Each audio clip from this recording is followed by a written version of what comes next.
आप सभी को माघ पूर्णिमा की हार्दिक शुभकामनाएं। पूर्णिमा का पावन दिन भगवान श्री सत्यनारायण की कथा श्रवण के लिए अत्यंत फलदायी है। यह दिन विशेष रूप से भगवान के आशीर्वाद से हर पाप से मुक्ति पाने, संकटों का नाश करने और जीवन में सुख शांति के वास के लिए सर्वश्रेष्ठ माना गया है। जो भक्त इस दिन श्रद्धा और भक्ति से श्री सत्यनारायण भगवान की कथा सुनते हैं, वह न केवल अपने वर्तमान जीवन के दुखों से मुक्ति पाते हैं, बल्कि उनके जन्म जन्मांतर के पाप भी नष्ट हो जाते हैं। श्री सत्यनारायण भगवान की जय। एक समय की बात है, नैमिषारण्य तीर्थ में सौनकादि 88,000 ऋषियों ने श्री सूत जी से पूछा, हे प्रभु, इस कलयुग में वेद विद्या रहित मनुष्यों को प्रभु भक्ति किस प्रकार मिलेगी तथा उनका उद्धार कैसे होगा? इसीलिए हे मुनि श्रेष्ठ, कोई ऐसा जप कहिए जिसे थोड़े समय में पूर्ण फल की प्राप्ति हो तथा मन वांछित फल देने वाला हो। वह कथा सुनने की हमारी इच्छा है। सर्वज्ञाता श्री सूत जी बोले, हे वैष्णव में पूज्य, आप सबने प्राणियों के हित की बात पूछी है। अब मैं उस श्रेष्ठ व्रत को आप लोगों से कहूंगा जिस व्रत को नारद जी ने लक्ष्मी नारायण से पूछा था और लक्ष्मीपति ने श्री मुनि श्रेष्ठ नारद जी से कहा था। सो ध्यान से सुनो। एक समय योगी राज नारद जी दूसरों के हित की इच्छा से अनेक लोकों में घूमते हुए मृत्यु लोक में आ पहुंचे।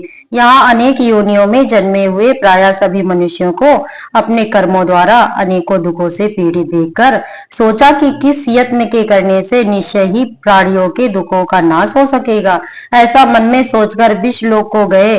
वहां श्वेत वर्ण और 4 भुजाओं वाले देवताओं के इस नारायण को देखा, जिनके हाथों में शंख, चक्र, गदा और पद्म थे तथा वरमाला पहने हुए थे। स्तुति करने लगे, हे भगवान, आप अत्यंत शक्ति से संपन्न हैं।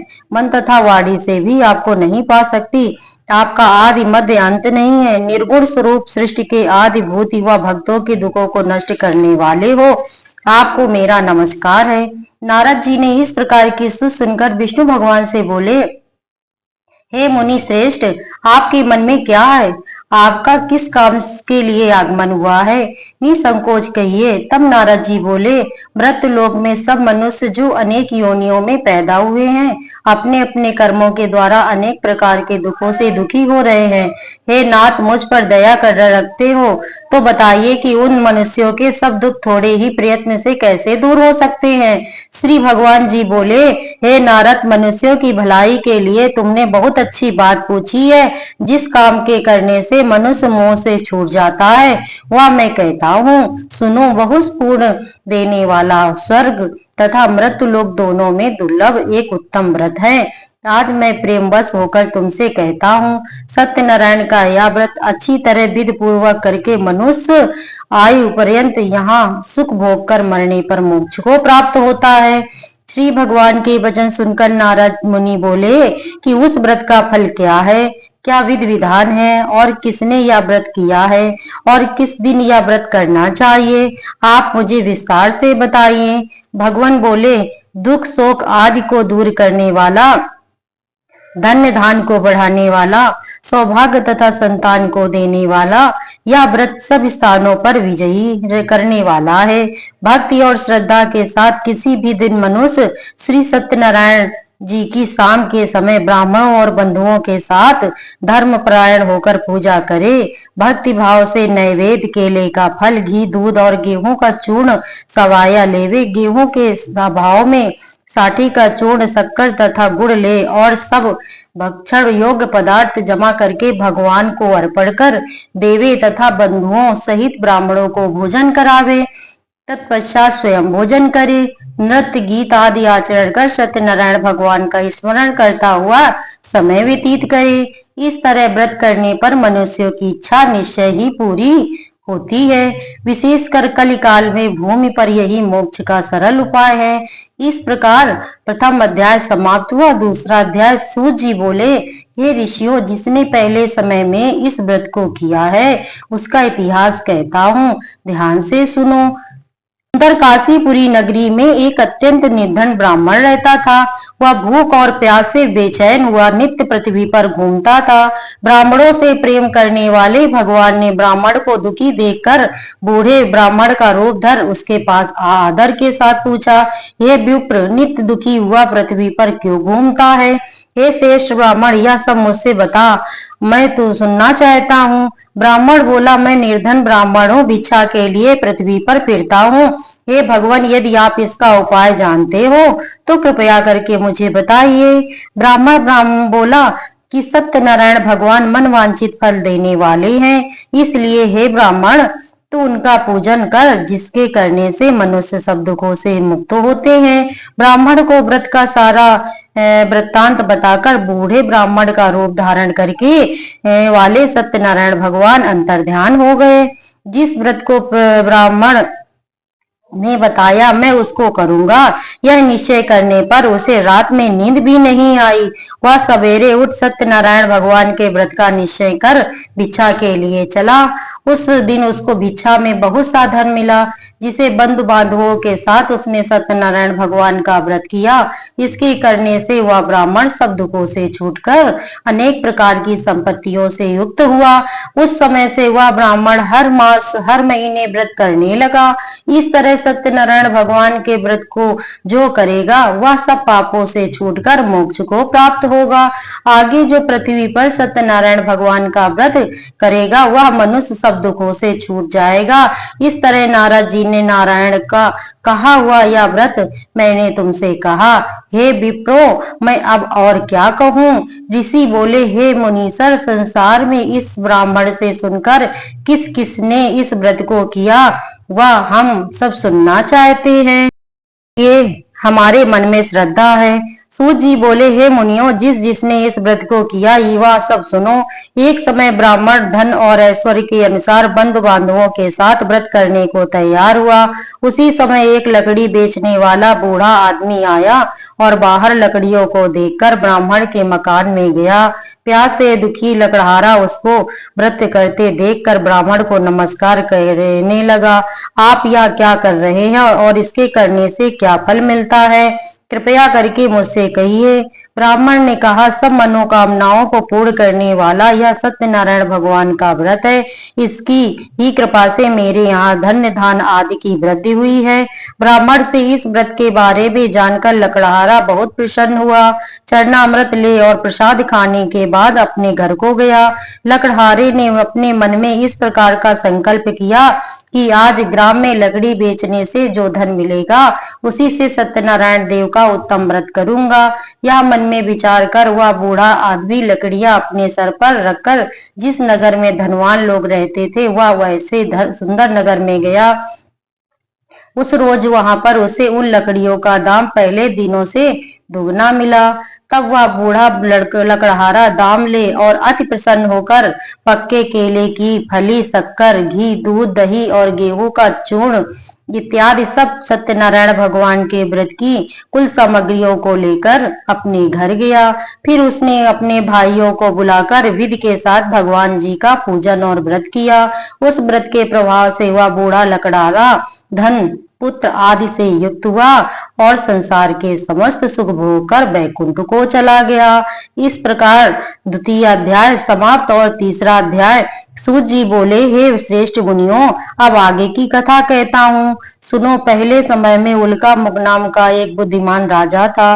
वह सत्यवक्ता और जितेंद्री था। प्रतिदिन देव स्थानों पर जाता तथा गरीबों को धन देकर उसके कष्ट दूर करता था। उसकी पत्नी कमल के समान मुख वाली और सती साध्वी थी। भद्रशिला नदी के तट पर उन दोनों ने श्री सत्यनारायण भगवान का व्रत किया। उस समय वहां एक साधु वैश्य आया और उसके पास व्यापार के लिए बहुत सा धन था। वह नाव को किनारे पर ठहरा कर राजा के पास आ गया और राजा को व्रत करते हुए देखकर विनय के साथ पूछने लगा, हे भगवान, भक्त युक्त चित्त से यह आप क्या कर रहे हैं? मेरी सुनने की इच्छा है, सो आप यह मुझे बताइए। राजा बोले, हे साधु, अपने बंधुओं के साथ पुत्रादि की प्राप्ति के लिए महाशक्तिवान सत्यनारायण भगवान का व्रत व पूजन किया जा रहा है। राजा के वचन सुनकर साधु आदर से बोला, हे राजन, मुझसे इसका सब विधान कहिए, मैं आपके कथनानुसार इस व्रत को करूंगा। मेरे भी कोई संतान नहीं है और इससे निश्चय ही होगी। राजा ने सब विधि विधान से सुनाया, व्यापार से निवृत्त हुआ, आनंद के साथ घर गया। साधु ने अपनी स्त्री से संतान देने वाले इस व्रत का समाचार सुनाया और कहा कि जब मेरे संतान होगी तब मैं इस व्रत को करूंगा। साधु ने ऐसे वचन अपनी स्त्री लीलावती से कहे। एक दिन उसकी स्त्री लीलावती पति के साथ आनंदित तो संसारिक धर्म में प्रवृत्त होकर सत्यनारायण भगवान की कृपा से गर्भवती हो गई तथा 10वें महीने में उसकी एक सुंदर कन्या का जन्म हुआ। दिनों दिन वह इस तरह बढ़ने लगी जैसे शुक्ल पक्ष का चंद्रमा बढ़ता है। कन्या का नाम कलावती रखा गया। तब कलावती ने मीठे शब्दों में अपने पति से कहा कि जो आपने संकल्प किया था भगवान का व्रत करूंगा, अब आप उसे करिए। साधु बोला, हे प्रिय, इसके विवाह पर करूंगा। इस प्रकार अपनी पत्नी को आश्वासन दे वह नगर को गया। कलावती पितृगृह में वृद्धि को प्राप्त हो गई। साधु ने जब नगर में सखियों के साथ अपनी पुत्री को देखा तो तुरंत दूध बुलाकर कहा कि पुत्री के वास्ते कोई सुयोग वर देखकर लाओ। साधु की आज्ञा पाकर दूध कंचन नगर पहुंचा और वहां पर बड़ी खोज और देखभाल कर लड़की के लिए सुयोग वणिक पुत्र को ले आया। उस सुयोग लड़के को देखकर साधु ने अपने बंधु बांधवों सहित प्रसन्न चित्त अपनी पुत्री का विवाह करके साथ कर दिया। किंतु दुर्भाग्य से विवाह के समय भी उस व्रत को करना भूल गया। तब श्री भगवान क्रोधित हो गए और श्राप दिया कि तुम्हें दारुण दुख प्राप्त होगा। अपने कार में कुशल साधु बनिया जमाता सही समुद्र के समीप स्थित रत्नपुर नगर में गया और वहां दोनों ससुर जमाई चंद्रकेतु राजा के उस नगर में व्यापार करने लगे।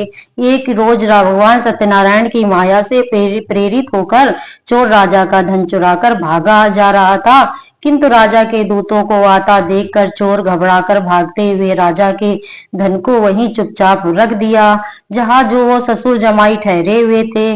जब दूतों ने उस साधु वैश्य के पास राजा के धन को रखा देखा तो वे दोनों को बांध कर ले गए और प्रसन्नता से दौड़ते हुए राजा के समीप जाकर बोले, यह दोनों चोर हम पकड़ लाए हैं, राजन देखकर आज्ञा दें। तब राजा की आज्ञा से उनको कठोर कारावास में डाल दिया गया और उनका सब धन छीन लिया। सत्यनारायण भगवान के श्राप द्वारा उनकी पत्नी भी घर पर बहुत दुखी हुई और घर पर जो धन रखा था उसे चोर चुरा ले गए और भगवान के श्राप द्वारा ले गए। शारीरिक व मानसिक पीड़ा तथा भूख प्यास से अति दुखित हो अन्न की चिंता में कलावती एक ब्राह्मण के घर गई।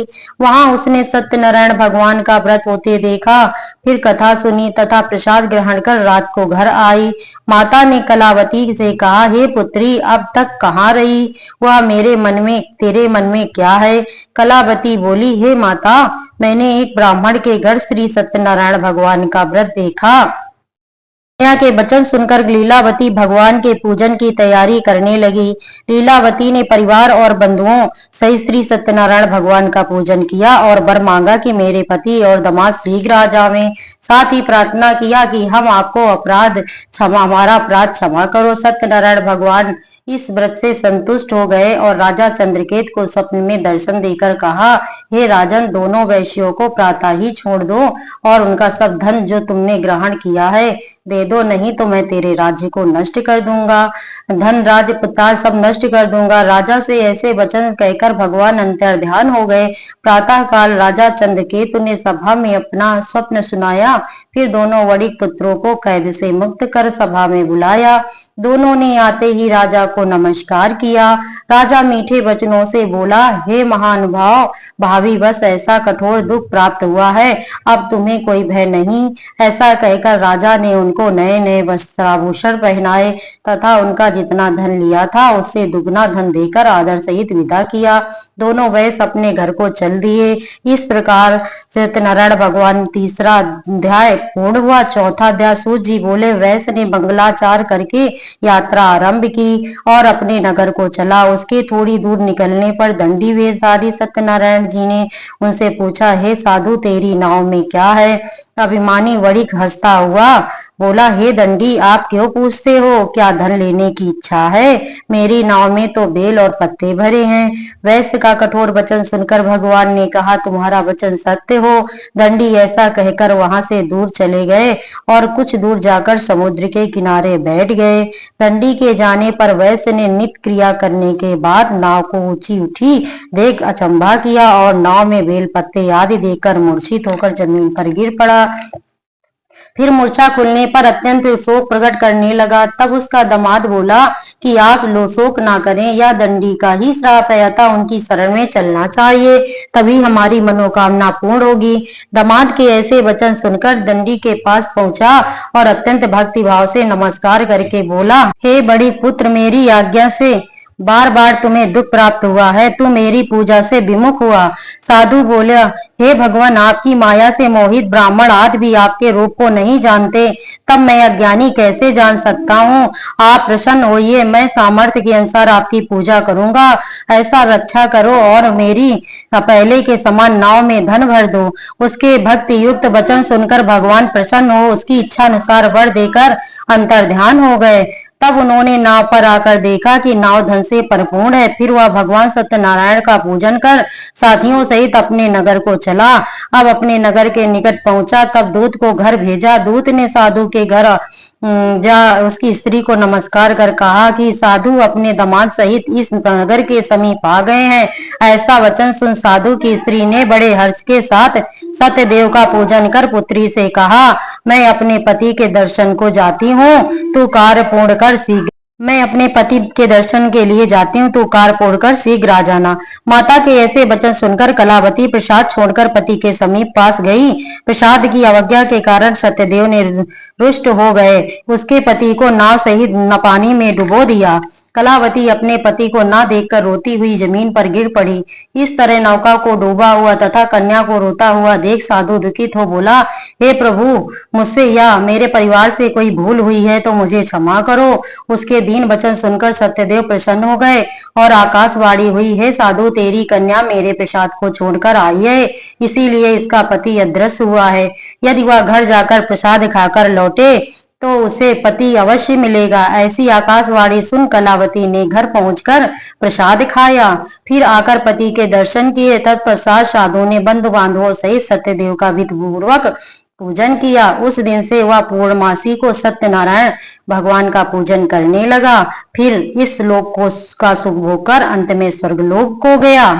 इस प्रकार सत्यनारायण भगवान का चौथा अध्याय पूर्ण हुआ। पांचवा अध्याय। सूत जी बोले, हे ऋषियों, मैं और भी कथा कहता हूँ, सुनो। प्रजा पालन में लीन तुंगध्वज नाम का एक राजा था। उसने भी भगवान का प्रसाद त्याग कर बहुत दुख पाया। एक समय वन में जाकर वन पशुओं को मारकर बड़ के पेड़ के नीचे आया। वहां उसने ग्वालों को भक्ति भाव से बांधवों सहित सत्यनारायण जी का पूजन करते देखा।